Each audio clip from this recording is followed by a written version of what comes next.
आप देख रहे हैं केडी न्यूज।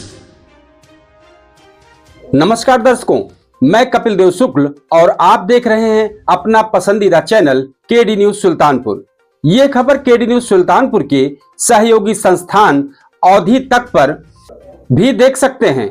तो आइए चलते हैं खबर पर। आप प्रयागराज में होने वाले महाकुंभ पर बहुत सारी खबर देख रहे होंगे, लेकिन आज हम जो आपको जानकारी देने जा रहे हैं वो आप किसी भी चैनल पर नहीं पाएंगे। तो आइए जानते हैं कि महाकुंभ में स्नान का किस दिन शुभ संयोग बन रहा है और स्नान व दान का महत्व किस दिन ज्यादा है। किस दिन महाकुंभ का आखिरी शाही स्नान है और महाकुंभ के दौरान किसने विस्फोट की धमकी वाले पोस्ट भेजे हैं। इसके बाद आप क्या जानते हैं कि आज भी अमृत की खोज जारी है? अगर जारी है तो कहां? अब सबसे बड़ा सवाल है और रोचक सवाल यह है कि इस महाकुंभ को लेकर आम लोगों में सवाल रहता है कि यह तिथि कैसे निर्धारित की जाती है, कि किस दिन किस स्थान पर कुंभ लगने वाला है, इसका पता कैसे चलता है और कौन है जो ये सारे फैसले करता है। और सबसे बड़ा अंतिम सवाल उठता है कि 12 वर्षों पर ही कुंभ का आयोजन क्यों होता है। तो आइए अब हम पूरी खबर पर चर्चा करते हैं और अपने दर्शकों को जानकारी देते हैं। दुनिया के सबसे बड़े धार्मिक और आध्यात्मिक समागम महाकुंभ का आगाज 13 जनवरी से प्रयागराज के गंगा तट पर शुरू हो रहा है। सनातन धर्म में महाकुंभ का विशेष महत्व है। महाकुंभ मेले में देश दुनिया से लोग शामिल होते हैं। इस मेले में दुनिया भर के नागा साधु भी भाग लेते हैं। महाकुंभ 4 पवित्र तीर्थस्थल प्रयागराज, हरिद्वार, उज्जैन और नासिक में लगता है। महाकुंभ मेले का आरंभ पौष पूर्णिमा के दिन होता है। महाकुंभ 2025 के पहले दिन कई शुभ संयोग बनने से इस दिन का महत्व बढ़ रहा है। महाकुंभ मेले की शुरुआत 13 जनवरी 2025 सोमवार को पौष पूर्णिमा यानी पूस की पूर्णवासी से शुरू हो रही है। मान्यता है कि महाकुंभ के दौरान संगम स्नान करने से शुभ फलों की प्राप्ति होती है। महाकुंभ मेले का समापन 26 फरवरी को होगा। इस दिन महाकुंभ का आखिरी शाही स्नान किया जाएगा। महाकुंभ 2025 के शाही स्नान की तिथियां 13 जनवरी, 14 जनवरी मकर संक्रांति, 29 जनवरी मौनी अमावस्या, 3 फरवरी बसंत पंचमी, 12 फरवरी माघी पूर्णिमा और अंतिम शाही स्नान 26 फरवरी महाशिवरात्रि को है। महाकुंभ जिस दिन प्रारंभ होगा उस दिन रवि योग शुभ संयोग बनने से स्नान और दान का महत्व बढ़ रहा है। महाकुंभ के पहले दिन रवि योग सुबह 7:15 से सुबह 10:38 तक रहेगा। हिंदू धर्म में रवि योग को अत्यंत शुभ फलदायी माना जाता है। आइए अब जानते हैं कि शाही स्नान पर कौन धमकी दे रहा है। उत्तर प्रदेश के प्रयागराज में 13 जनवरी से शुरू होने जा रहे सनातन के सबसे बड़े आयोजन महाकुंभ मेले की शुरुआत हो रही है। इसको लेकर तैयारियों को पूरा कराया जा रहा है। वहीं सोशल मीडिया पर लगातार महाकुंभ ट्रेंड कर रहा है। इस बीच महाकुंभ के आयोजन के दौरान कुछ उपद्रवी तत्वों की ओर से व्यवधान डालने की कोशिश की जा रही है। सोशल मीडिया पर भी इस संबंध में पोस्ट किए जा रहे हैं। प्रयागराज मेला पुलिस ने महाकुंभ में विस्फोट करने की धमकी देने वाले एक सोशल मीडिया पोस्ट के बाद एक व्यक्ति के खिलाफ एफआईआर दर्ज की है। महाकुंभ के दौरान विस्फोट की धमकी वाले पोस्ट के बाद एक्शन तेज कर दिया गया है। मेला पुलिस और साइबर जांचकर्ताओं की संयुक्त टीमों ने धमकी के संबंध में एफआईआर दर्ज करने के बाद पोस्ट पर नजर करना शुरुआत कर दिया है। इस पूरे मामले पर एसएसपी कुंभ मेला राजेश द्विवेदी ने बताया कि मेला पुलिस ने बीएनएस और आईटी अधिनियम की उचित धाराओं के तहत एफआईआर दर्ज करने के बाद मामले की नए सिरे से जांच शुरू कर दी है। इस मामले में कानून सम्मत कार्रवाई की जाएगी। मेला पुलिस और साइबर अपराध जांचकर्ताओं की संयुक्त टीमों को उस पोस्ट की उत्पत्ति का पता लगाने का काम सौंपा गया है। यह तो रही जानकारी एक्स पर धमकी के बारे में। अब आइए महाकुंभ 2025 का चर्चा करते हैं। महाकुंभ 2025 का आयोजन इस बार उत्तर प्रदेश के प्रयागराज में हो रहा है।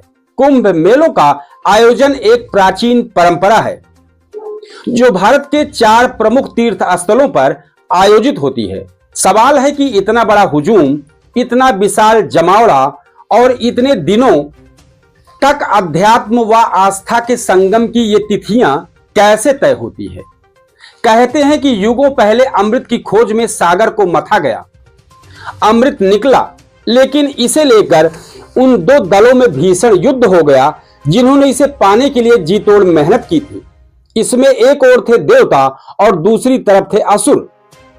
यह पहली बार था कि जब 2 अलग अलग तरह की विचारधारा की, संस्कृत की, सोच की, विचार की रखने वाले लोग एक साथ लक्ष्य के लिए आए थे, मतलब कि लक्ष्य प्राप्ति के लिए आए।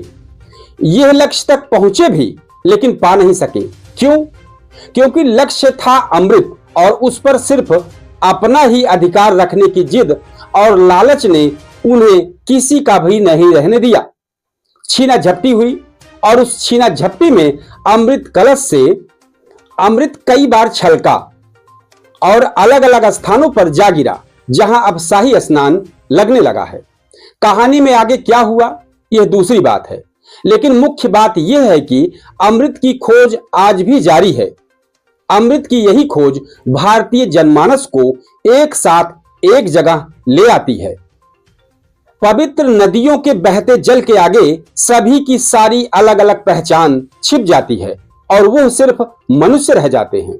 फिर तो गंगा में कमर तक उतरे और डुबकी लगाकर झटके से ऊपर उठे माटी के जीवंत पुतलों में सिर्फ एक ही आवाज आती है, हर हर गंगे, जय गंगे मैया। गंगा घाट पर वो जगह बन जाते हैं जहां सांसारिकता के सागर का मंथन होता है और इस मंथन से एकता की भावना का अमृत मिलता है। जिस आयोजन के तहत यह पूरी प्रक्रिया होती है यह महाकुंभ कहलाती है। कुंभ मेलों का आयोजन एक प्राचीन परंपरा है जो भारत के 4 प्रमुख तीर्थ स्थलों पर आयोजित होती है।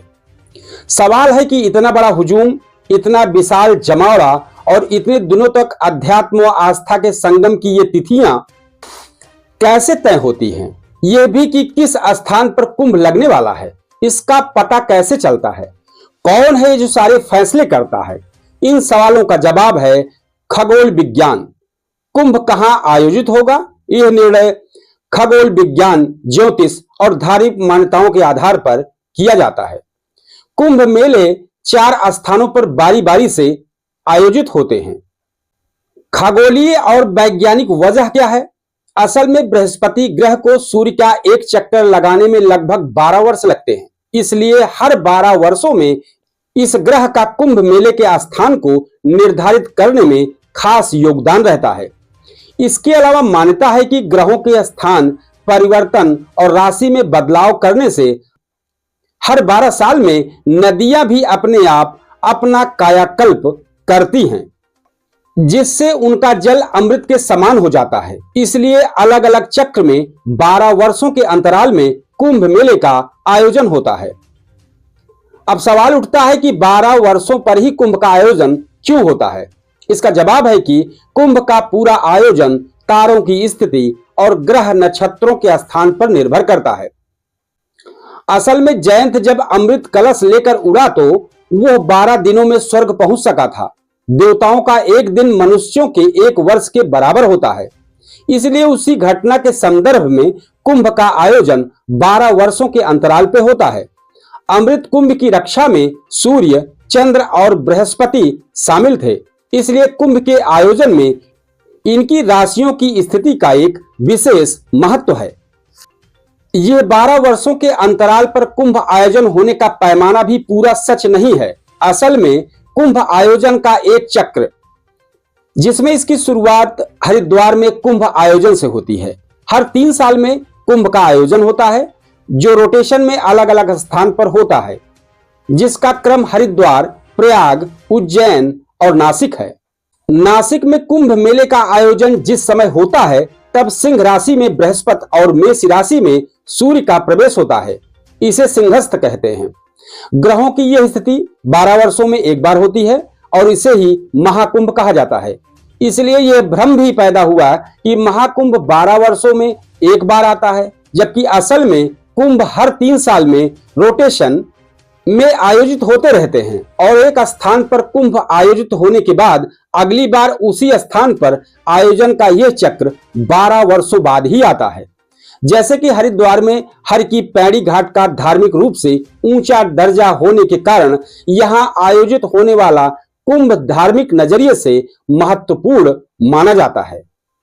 इसी तरह प्रयागराज त्रिवेणी संगम स्थल होने के कारण महत्वपूर्ण है। इन दोनों ही धार्मिक स्थलों पर हर 6 साल में अर्ध कुंभ का आयोजन किया जाता है।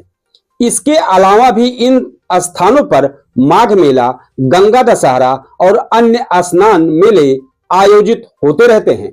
अगर आप प्रयागराज के शाही स्नान में आ रहे हैं, इस महाकुंभ की स्नान की जानकारी, होटलों की, घूमने के स्थान समेत तमाम जानकारियों के लिए केडी न्यूज सुल्तानपुर चैनल को सब्सक्राइब करें और पूरी खबर देखें।